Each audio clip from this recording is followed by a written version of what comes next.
I'm good. Oh, where's my phone? Shuru kare?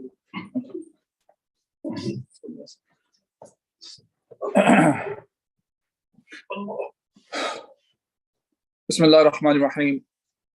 Alhamdulillahi Rabbil Alameen. Wa salatu wa salam ala Rasulullahi wa ala alihi wa sahbihi ajma'een. Rabbi shrah li sadri wa yassir li amri wahlul uqdatam min lisani yafqahu qawli. Inshallah, in today's talk, which is regarding the life of Umar ibn Khattab radiyallahu anh, we started off his life regarding the financial institutions that he created or continued on the footsteps of Rasulullah sallallahu alaihi wasallam and Abu Bakr Siddiq radiyallahu anh. We talked about last week how he took care of the Zakah collection, and also we talked about the jizya. And while we're talking about these things, let's make sure that we also remember that we are talking about the implementation of Islamic economic system in a society where Islam was implemented as a whole. And this is very important for us to remember. So a lot of time, we as Muslims, we would love Islam, we want to have Islam in our lives, and we want to follow it in every facet of life. At the same time, we also find ourselves that Islam is not implemented as a lifestyle, as a system of life. So we tend to start thinking of how can we do whatever we can do as Muslims within the current society, whether living in the Muslim lands or non-Muslim lands, whether Muslims are in majority or in minority. And because of a long period of time we're living like that, we have got to the point where the generation that we're living in, we have never seen Islam being implemented as a way of life or as a system of life. And hence, it has become part of the books in general that there's a system of Islam, and we find parts and bits of Islam here and there people are trying to live by, and we don't really see the real impact of it. And I always remember this from like an example of a puzzle. Think of that way, that the puzzles that you put the pieces together and you end up with a nice picture that you can make out of the puzzle, right? Now, if you take a piece out of the puzzle and you try to look at it, maybe that piece of the puzzle will look very ugly or may look pretty, depending on which piece that you have picked up. But the real beauty of the puzzle can be seen when you put all of them together, because they actually really fit together to give you the real picture of it. And that's where this is the same thing about Islam from that angle. I'm not saying that Islam and puzzle are same things, but this is just an analogy that Islamic system really shows us the benefits and the beauty of Islam when all the things are there and they are placed in the right way. And unfortunately, the time we're living in, the media try to promote, whenever people talk about Islam, try to take those aspects of Islam out of sync. Like, for example, if somebody asks, what is the system of Islam? The only thing people's mind come in is, the punishment system. People are getting stoned. People have been lashed. People are there's a capital punishment going on, and this and on and on and on. But in reality, Islam is way more than that. Not only way more than that. I challenge anybody who would like to look into this. Go open up any fiqh books, by any author in general. Okay, especially go to the classical ones. Now, not the ones who are influenced today by the non-Islamic system. If you look at it, some of those books are huge. I mean, like width-wise, number of pages-wise, they're like that big, meaning like thousands of pages in them, right? So in those thousands of pages, if you look at the punishment system of Islam, in those volumes of books are there, those punishments are not even one volume of the book out of them. One book out of those 30, 40 books, which are in one of the fiqh books. And not even a book. Sometimes it's just part of the book is dedicated for the punishment system or uqubat. Okay, but the media promotes as if that's all Islam is about. Islam is more than that, and punishment systems are in general part of any system of life you take, because people who are not following the laws, whether those laws are man-made or divine from Allah subhanahu wa ta'ala, the people who do not follow, there has to be a way to make sure people stay on the path. And this is where the punishment system comes in. So going back to that subject, now, when we look at economic system of Islam, it's important to think of it. It's not that we are looking for only economic system. Economic system is part of the complete system of Islam. All right, and that goes for any other system of life, whether it's capitalism, whether it's communism, socialism, feudalism, or any ism out there. So we talked about the issue of zakah, and there's one point I want to stress, so we will remember that point also. When we talk about zakah, we made sure we understand that zakah is can be distributed to only 8 categories which are mentioned in the Quran. You cannot give the zakah besides the categories that Allah subhanahu wa ta'ala has declared in the Quran. Okay, and those categories are, as Allah Azza wa Jalla says in Surah Tawbah, إِنَّمَا الصَّدَقَاتُ لِلْفُقَرَاءِ وَالْمَسَاكِينِ وَالْعَامِلِينَ عَلَيْهَا وَالْمُؤَلَّفَةِ قُلُوبُهُمْ وَفِي الرِّقَابِ وَالْغَارِمِينَ وَفِي سَبِيلِ اللَّهِ وَابْنِ السَّبِيلِ. These are the 8 categories Allah Azza wa Jalla has mentioned in the Quran. What are the 8 categories? Fuqara. Fuqara and Masakin, they are used, the fuqaha have differ in the meaning of that, but in general what it means is those people who are poor and the one who do not have enough for them to eat and all those things. And there are some who have not reached the nisab themselves. They're not the one who are giving the zakat, but they can receive the zakat now. Or the one who are not showing to the people they are in need. Amilin, the one who work to collect the zakat. Obviously, for workers to do that, it means talking about there's a state that collects the zakat from the people, because Allah subhanahu wa ta'ala has commanded us to collect the zakat, and that can only be done by when there's a state in place. And وَمُؤَلَّفَةِ قُلُوبُهُمْ, and to create the love in the hearts of them, meaning talking about the people who have animosity or something towards Islam, or they're leaning towards Islam, but they're not getting in. So this is for that. And according to an understanding in the time of Umar ibn Khattab radiallahu anh, it was understood that Muslims do not need that category anymore. We were strong enough. To free the slaves, and the people who are under that. And in the fi sabilillah, fi sabilillah is the term that I just like to make sure we understood well. It means in the path of Allah subhanahu wa ta'ala, but here in the path of Allah subhanahu wa ta'ala means actually fighting the path of Allah subhanahu wa ta'ala, the people who are fighting. And wabn sabil. Wabn sabil means that the person who is, he has enough, he is rich, he can take care of himself, but he is a traveler, he's on the way, and he does not have access to his wealth. Now he is also eligible for that. So fi sabilillah, going back to, in the path of Allah subhanahu wa ta'ala, many a times this expression is misused, abused in many places. Meaning sometimes this money, people say, oh, fi sabilillah, in the path of Allah, so you can use for the masjid, building the masjid. Or we can build Islamic centers. Or we can give the salary to the imam. Or to give tuitions of the students and all things, blah, blah, blah. It goes on and on. So in the path of Allah subhanahu wa ta'ala, they take it in any mean they want. And that's a mistake. And for anybody who'd like to go understand this better, I would recommend go back to the tafsir of this ayah, read what the mufassirin have been discussing, read what the fuqaha have discussed. Since this talk that we are doing is not about necessarily to go into depth of the fiqh issues. This is more about the life of Umar ibn Khattab, but just want to bring that up because we talked about the issue of zakah, and it's an important thing. At least have this understanding, okay? And you have to give that money to the person who is eligible. He has to get the possession of that wealth also. Okay, so that's about the zakah we talked about, and we talked about jizya also that's been taken from the non-Muslims, and we talked about that it is actually a much smaller amount compared to if you want to look at the things that Muslims actually have to give.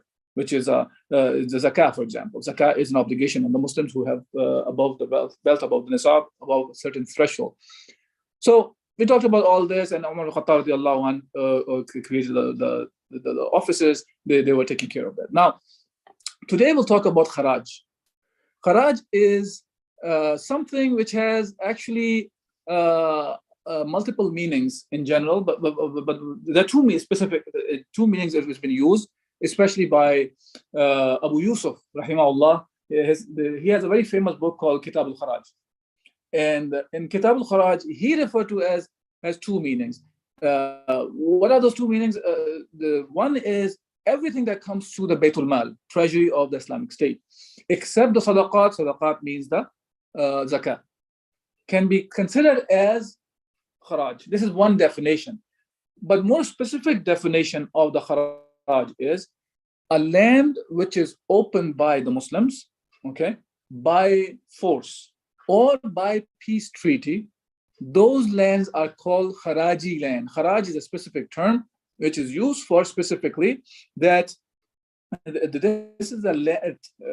I'm using a term very roughly, a word tax, just so we can understand, but this tax is not as what the taxes that we see in capitalistic system, for example. Okay, it's just for our sake of understanding, but this is a due, which is the kharaj, been taken from the land which was opened by force or by the peace treaty, while other lands like Indonesia or Malaysia or a special case is Hijaz and Najd. Those lands are called Ushri land. They are not Kharaji land, they are Ushri land.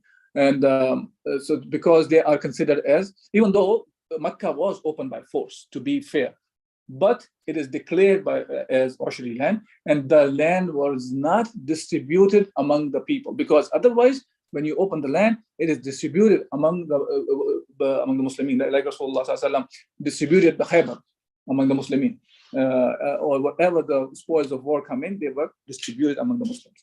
Now, so that's this is as far as the meaning goes. Now, when we move forward about, there's another term which is called fay. So we're not today we will not talk about just the fay. Fay is any spoils of war. Okay, whether we're talking about by force or whether it's open without the force. So anything, the spoils of wars that are coming in, they are referred as fay. Now, and fay is also is a broader term, and within that, the term is kharaj. Kharaj is kind of, we can think of, as I said, a land tax which is opened by force or by the treaty. There are two different categories of kharaj in there also. And when we're saying land here means there is an agricultural land we're talking about. We're talking about agricultural land. And we will see how beneficial it became for the expansion of Islam, actually, the very same concept of kharaj. Now, how did it happen? In the times of Umar al-Khattab radiallahu anh, we saw the Islam spread very rapidly, and Muslims opened the lands against the Persians and the Byzantine or the Romans. And they were the superpowers of that time. And Islam spread very quickly within those 10 plus years that Umar al-Khattab was the Khalifa or the ruler of the Muslimin. Now, when the Bilad Sham was opened, and Iraq, the land of Iraq was opened, these were huge pieces of land. Prior to that, whatever they were opening, it was being distributed, especially in the time of Rasulullah sallallahu alaihi wasallam. We see that the lands that Rasulullah opened, the people who were fighting, they are the one who, among them, Rasulullah sallallahu distributed the spoils of war and the land also that was open. But now it is a huge pieces of land. We're discussing countries actually spread over the continent and continents actually, because there was part was in Africa as well. So already Asia and Africa we're talking about here. So Umar al-Khattab radiallahu anh, he consulted the Sahaba about this. What should we do? The thing was, the ruling was known among the Sahaba that says, وَعَلَمُوا إِنَّمَا غَنِمْتُم مِّن شَيْءٍ فَإِنَّ لِلَّهِ خُمْسَهُ وَلِلرَّسُولِ وَالَّذِي الْقُرْبَى وَالْيَتَامَى وَالْمَسَاكِينِ وَابْنِ السَّبِيلِ إِن كُنتُمْ آمَنتُم بِاللَّهِ وَمَا أَنزَلْنَا عَلَىٰ عَبْدِنَا. Here, Allah subhanahu wa ta'ala, He said, you know that.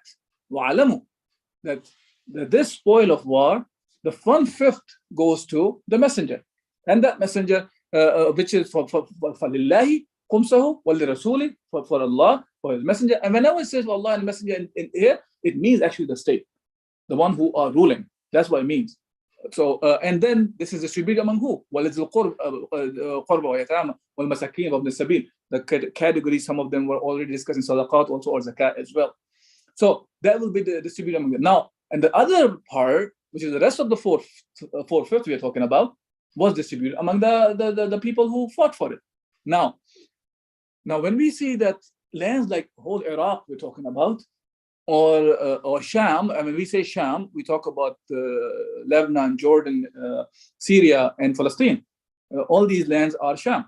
Now, these lands, and Sahaba, and that included Akabir Sahaba, the great Sahaba, like Bilal Habashi radiallahu anhu, or Zubair bin Awam. They are coming up to Umar and they're arguing, this is ours. We are the one who opened this land. You have to distribute to us. They're asking their haqq from the perspective of, this is what Rasulullah sallallahu alayhi wasallam did, so you have to give it to us. Now, Umar radiallahu anhu, he started studying the Quran just to understand what does Allah want about this issue. Okay, and he could not figure it out until he reached Surah Al-Hashr. And when he started reading Surah Al-Hashr, this is where Allah subhanahu wa ta'ala has mentioned many rules about وَمَا أَفَى اللَّهُ عَلَى رَسُولِهِ مِنْهُمْ فَمَا أَوْجَفْتُمْ عَلَيْهِ مِنْ خَيْلٍ وَلَا رِكَابٍ وَلَكِنَّ اللَّهَ يُسَلِّطُ رُسُلَهُ عَلَى مَنْ يَشَاءُ. Here, talking about afa is, what is afa? Spoils of war, which is the word from fay. Fay is, so that is more than just the kharaj, anything which is spoils of war.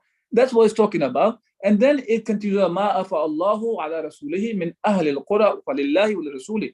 What Allah gave as booty to His messenger, or the malfay, to Muhammad sallallahu alaihi wasallam from the people of the township is for Allah, His messenger, the kindred of Rasulullah sallallahu alaihi wasallam, the orphans, the masakin, and the welfare, in order that it may not become a fortune used by rich. What is it saying? كَيْ لَا يَكُونَ دُولَةً بَيْنَ أَغْنِيَاءِ مِنْكُمْ. So the wealth does not stay just among the rich. Okay? So it has to be distributed. The wealth does not, this is a very big principle in Islam. Islam has a principle in a way that, first of all, a rich person cannot just hold off to the wealth. Okay? This wealth has to be in circulation. Islam does not deny a person can be rich. You can be billionaire, it's not a problem for Islam. As long as what you have, billionaire you are, the wealth has to be in circulation. It should not be just hoarded. When you do the hoarding, that really causes the problem for the poor, and rich gets richer. Because somebody comes in, he hoards all sorts of wealth, and now the poor does not have any way out to even survive.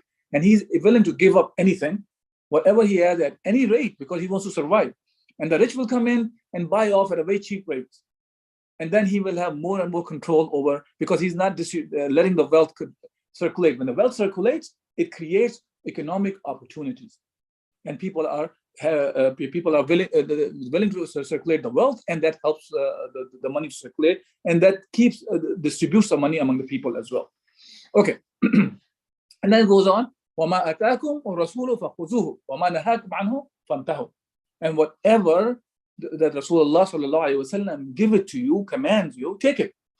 Okay, do it. And whatever he prevents you to do, فَانْتَهُوا, then stay away from it. Okay, وَاتَّقُوا اللَّهَ إِنَّ اللَّهَ شَدِيدُ الْعِقَابِ, and fear Allah subhanahu wa ta'ala, and Allah subhanahu wa ta'ala is severe in punishment. And then these ayats from Surah Al-Hashr goes on, لِلْفُقَرَاءِ الْمُهَاجِرِينَ الَّذِينَ أُخْرِجُوا, then goes on about the other people who are in need as well. The one who have been kicked out of their houses, the one who are muhajirin, the migrants, who have left everything back home. Take care of them with the wealth. And then it goes on and says, وَالَّذِينَ جَاءُوا مِنْ بَعْدِهِمْ يَقُولُونَ وَالَّذِينَ جَاءُوا مِنْ بَعْدِهِمْ, and for the people who will come after them. So the wealth is not for the ones only who have opened the land, for example. And now if you distribute them, like you can see in many of the Muslim lands, the feudalistic kind of a system which is out there, there's a certain family, they own hundreds and thousands of acres of lands. And they probably do not do anything on them. and they start renting those lands to the people, leasing the land, and they work on them. They continue to just give them money. They get richer and richer. And those farmers, they are to the point in, like for example, in India, recently, not long ago, there's so many farmers, but they were committing suicide because of they cannot even make they cannot even make enough to just survive. The amount of work they were doing, that's not enough for them to survive. And the one who really owned the land, they were getting richer and richer. Islam solved that problem as well, actually, in the past, and it will solve again. And we can see how in the life of Umar al-Khattab radiallahu anh, it was taken care of. And that's what principle he used here. The money cannot be, this land cannot be just distributed to the people now, and because the land at the end of the day will be limited. If you distribute them now, they are the owners, and the people who will come later on, they will not have any of the share there. They may inherit from whoever already had it, but besides them, nobody else will have the access to it. So now, to prevent that, now Umar was using this ayah, Sahaba using the other ayah. Now there is a conflict among the Sahaba and Umar bin Khattab radiallahu anh. But look, this is the beauty of Islam, that how Umar bin Khattab radiallahu anh is consulting the Sahaba in this issue. He called the Ansar and he asked them, he said, look, this is my opinion. While the other Sahaba asking for other opinion. Now, what do you think? What I have, is that correct? Or he's not trying to make up something here. He's going back to the Kitab Allah to see what Allah subhanahu wa ta'ala wants from us. And he showed to them, and the Ansar, they agreed with Umar bin Khattab radiallahu anhu. They said, what you see, this is what we see.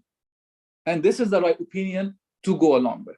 And Umar bin Khattab radiallahu anhu did not go like this in this case, my way or highway, even though he was the Khalifa. He had the right to impose, but he is keeping people on board also. And especially, one of the thing about Umar al-Khattab was in his time, he kept the Sahaba in Medina. That was one thing. He did not allow Sahaba to be away from Medina for a long period of time. He sent them out for a purpose, but he wanted them to be back in Medina. So most of the Sahaba, they stayed in Medina. The Sahaba actually spread out after Umar al-Khattab passed away, in the time of Uthman and Ali and later on. But prior to that, Sahaba stayed there, and that played a huge role in conserving the knowledge of Islam, whether it was the Quran. The Quran was already written in the time of Rasulullah and compiled into shape of a Mus'haf in the time of Abu Bakr. But still the rest of the ahadith and the knowledge was kept and it was preserved. That helped to preserve it. Okay, now going back to the subject. So here Umar al-Khattab radiallahu anh, he consulted with them and he brought them on this page. Okay, that's fine. Then we have to stick with this. Now, and his main concern was what's going to happen to the Muslim who will be coming later on. Now, the question comes in is, Rasulullah sallallahu alaihi wasallam did not do this way. And there are some people try to raise this question, that Umar al-Khattab was going against what Rasulullah sallallahu alaihi wasallam did when it comes to distribution of the spoils of the war. When the lands were open, they were distributed. Especially they were bringing the example of Khattab. Okay. Now, first of all, this is not true that Rasulullah sallallahu alaihi wasallam distributed all every time the land was open. For example, Makkah. Even though we call Makkah as the Ushri land, but it was opened by force. Rasulullah sallallahu alaihi wasallam entered into Makkah with the armor, with the helmet. He entered like that. There was 10,000 soldiers were with Rasulullah sallallahu alaihi wasallam. And there were specific instructions for some of the leaders of the Quraysh even, that even if they are hanging to the curtains of the Kaaba, they are the one who should be punished. That's specific because there was a war going on. But in general, when he came, and then later on, there was no peace treaty was going on even. When they came, Abu Sufyan the Rasulullah gave the order about whoever goes into the haram, whoever closes his doors, or whoever goes to the house of Abu Sufyan, he's safe. So that shows there's a battle, there's a war going on. And the Makkah was opened by force. And Rasulullah did not distribute that land. That shows that it's not an obligation that every time a land is opened, then it should be distributed among the soldiers. Because it's not only Umar al-Khattab, you see the similar things in the time of Uthman also later on. That the very same, and these are Khulafai Rashidin. And Khulafai Rashidin were doing this and nobody was opposing it now. Yes, in the beginning, they opposed from that angle, but Umar brought another opinion from Islam. And he showed, look, this is what Quran says about this. Hence, it is something that Sahaba agree that this is something allowed in Islam, meaning this is a permissible, that you go this way or other way. Okay, so this is what happened in the time of Umar al-Khattab, and he did not go against the ruling when he came up with this Kharaj collection. Okay, now moving forward. Okay, let me see what's going on. When we look at this, okay.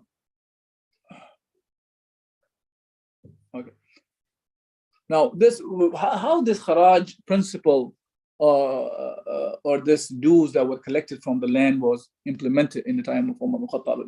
So Umar al-Khattab, he asked the Sahaba, what should we do? And there's actually specifically it's called the land of Sawad. Land of Sawad was Iraq and the part of the Sham. We're talking about that land to be calculated. That okay, how much is the land there? What kind of vegetation is there? Fruits are there? What kind of crops are there? So he had to calculate that to realize that what kind of a kharaj can be taken. So because it has to be fair. It's not that you are imposing on the people that people cannot even do. So he asked the Sahaba, and Sahaba gave the names of two of the people, especially Uthman bin Hunayf. Uthman bin Hunayf was an expert, and actually they said he's not only expert in this, he's more than that. He was expert in calculating this kind of information, compiling this kind of information. And also Hudayfa bin al-Yaman was sent along with him as a delegation to go and measure the land, to go and figure out what is the capability of the people, what they can do. And also Umar said, do not overburden them, meaning you are making sure not only they are able to fulfill their needs when you are looking for what we can take from them, also give them leave them wealth with them that is good for them for any kind of a hardship they come through in their lives also. So now after looking at all this, then calculate that what is the amount that can be taken that is fair. And as a matter of fact, they were already the Persian Empire was already collecting way more dues than what Islam talks from the Kharaj perspective. And by the way, Kharaj is not only on the non-Muslims. This is another part that we have to understand. Kharaj is the issue of the land. Okay, the land which is opened by force or by treaty, whether it's a Muslim working on those fields or non-Muslim is working. They both have to pay those dues of Kharaj to the state. Now, and actually, that's an interesting part that maybe some people may not know, that the very same Kharaji land, I think we should be by now get used to this term Kharaji land or Kharaj, the word when we use these terms, the land which is opened by force or by treaties. So those Kharaji lands, if it's under Muslim, is the one who is doing the farming on it, and he reaches an amount, okay, the produce is so much that exceeds the nisab, a threshold for zakah. Now, a Muslim has to pay the ushr, actually 1/10, plus the kharaj. Non-Muslims does not pay ushr because zakah is a ibadah, is an act of worship in Islam. So non-Muslim does not pay, a Muslim has to pay. So Muslim will end up paying more than non-Muslim. This is something, the reason I'm highlighting this, because there's a lot of false information about Islam out there, as if the people have been forced to become Muslim, or they are the non-Muslims had to pay so many taxes that they were oppressed in the Muslim land. As a matter of fact, it's Islam is the one that came and freed the people to the extent that not only they saw the justice of Islam, but by their own will, many of them actually said, La ilaha illallah, ashhadu an la ilaha illallah, ashhadu anna Muhammad Rasulullah, and they accepted Islam as well. Now, and they did not think of this way, oh, if I become Muslim, I have to pay ushr, I have to pay zakat, so hence I should not become Muslim. They did not even go this direction, even though they may end up paying more if they become Muslim in this case. So see my point I'm trying to make here? So we understand that. But anyways, so moving forward, so Umar, what we used to do was, when you're collecting the kharaj from those lands, he was also making sure, because now the land was becoming bigger and bigger, more money and wealth will be coming into the state. So when the governors were sent over there. So one thing that was done was very, very crucial, was very interesting. Before they were sent to become governors or wali, the wealth estimate of their wealth were made. How much wealth they had before they became governors. Okay, so it's not like a opportunity to become richer now, to become a governor. That estimate was done, and when he finishes the job, to make sure that any wealth is above what he had before is confiscated. So you cannot, there was no Swiss banks, okay, there was no Cayman Islands, there were no bonds or shares of this, hide in that company or that company, nobody knows what's going on at that time. And not only that, and Umar al-Khattab radiallahu anhu was making sure that there's no such thing like this happening. And we talked about that prior to this, the talk when we talk about financial institutions, about how he made sure about the walis, and especially he was very tough against his own family members. Yeah. And if I go back to, for example, many Muslim lands today, some examples in Pakistan, you find that somebody becomes a senator, somebody becomes, they call it MNA, member of National Assembly, or MPA, member of Provincial Assembly. And they will come up and they say, they do declare, by the way, their wealth. How do they declare? They transfer the names, the property under their kids' names, or their servants' names, or wives' names, or this or that. So when they come up, they say, we are masakin, we don't have much money. Even though they might be billionaires. This is how you see them. And they continue to increase their wealth, unfortunately, in many wrong ways. But Umar al-Khattab radiallahu anhu, he put some principles in place. And see, these principles work fine, really, when the taqwa of Allah subhanahu wa ta'ala is there, when the consciousness of Allah subhanahu wa ta'ala is there. And when you know that you are accountable in front of Allah, then your mindset is different. See, I can fool you, you can fool me in this dunya. Can we fool Allah Azza wa Jal? That's the idea. And if that is engraved in our minds, we will not act the way we are acting today. And that's what we see in the lives of the Sahaba. That's the key thing. See, Sahaba were not like in the time of Rasulullah when he was sent as the Prophet.